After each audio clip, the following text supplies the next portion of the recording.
White Sandy Beach by Israel Kamakawiwo'ole. We're going to be in standard tuning and capoed on the 5th fret. This is originally a ukulele track with both fingerpicking and strumming elements to it, but I turned it into a strictly fingerstyle song on the acoustic guitar and had quite a few requests for a tutorial on it, so that's what I'll be showing you in this video.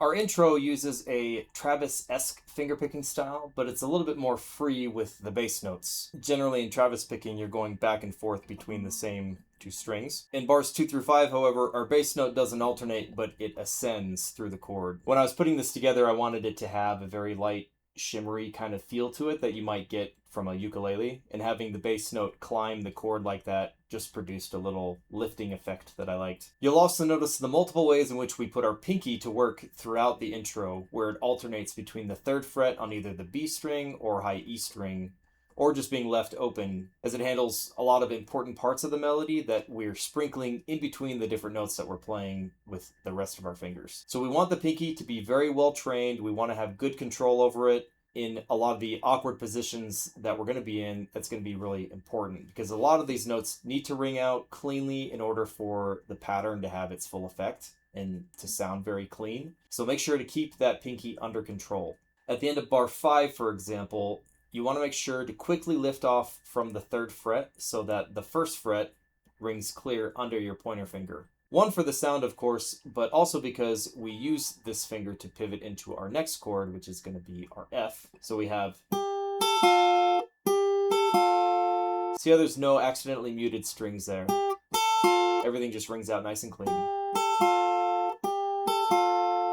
So be very specific and intentional about how you're using your pinky in this song. Bars 6 and 7 represent what is definitely the most difficult part to play in this song. From the previous measure, we're going to have our pointer finger on the 1st fret of the B string, like I mentioned. And from there, going into the F, I would suggest reaching your thumb around to grab the bass note. And you'll see a little bit more why later. We also don't need this A string here, so we're going to pick up our middle and ring fingers from the C chord, right here. Pick these 2 fingers up and just move them each down a string. And with our thumb on our bass note, we have our F. That gets us the minimum notes we need for the F major. And we're going to put our pinky to work again on the 3rd fret, repeating the same melodic line we did earlier. Earlier we did it with the C. Now we're going to do it with the F. Now here comes the hard part. When we hit the 1st fret of the B string at the end of bar 6, we need to set ourselves up for the F minor. So in order to do that, we're going to do this partial bar of the bottom 3 strings here with our pointer finger and keeping our thumb on the bass note. And you'll quickly see how uncomfortable that is. It will be a strain on the wrist. We do have a little bit of freedom, though, with our fingers because we no longer need our middle finger on the 2nd fret here, so we can pull that off. We do still keep the ring finger on the 3rd fret of the D string here, but that gets us our F minor. And it's pretty uncomfortable and a little bit difficult to fret. We're going to complicate it even further by adding in this little pull-on-off sequence that our pinky finger is going to do.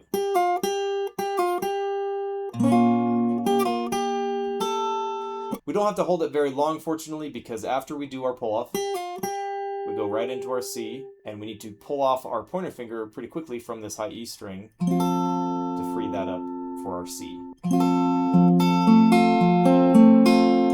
And then in bar 11, we do a hammer-on with our pinky into that nice, beautiful sounding C add 11 chord. So from bar 6, we have...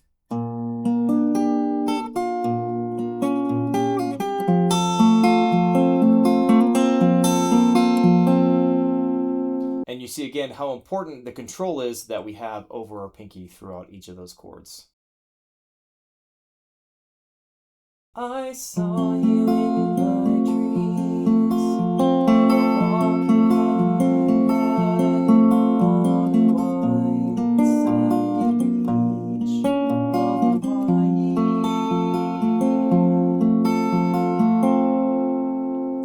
the song is pretty much all simple Travis picking. Bars 10 through 13 I have tabbed out just a very basic pattern that you can adapt and change as you like, so feel free to add in any high notes, maybe use your pinky a little bit more. You can do that as much as you like. Bars 14 and 15 do have that difficult F to F minor transition, but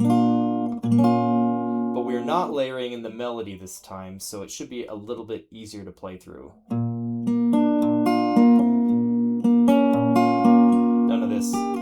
None of this going on right here. So again, should be a little bit easier to play through on the verse. The sound of the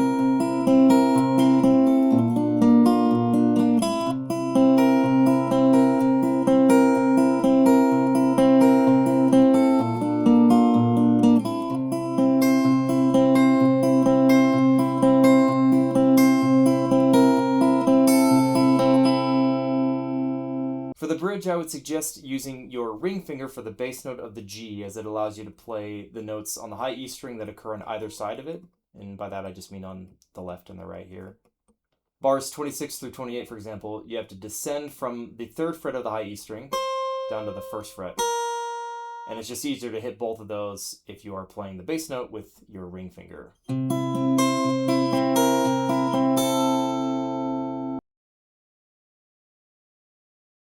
Last night in my dreams,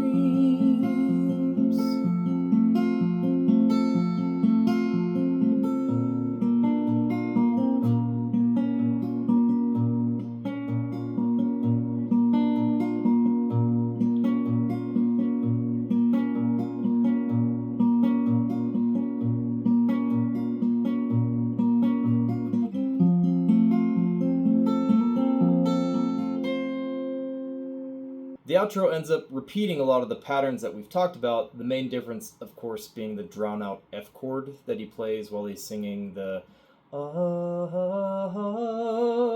and he's bouncing back and forth between the F and the F minor while he's doing that. And then we finish by reverting back to the intro.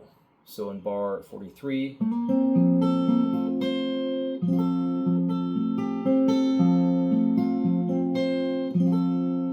gone over. If you would like me to do a full playthrough with the tab up on the screen, let me know in the comments below, and if there's enough interest in that, I can put together a video for that as well.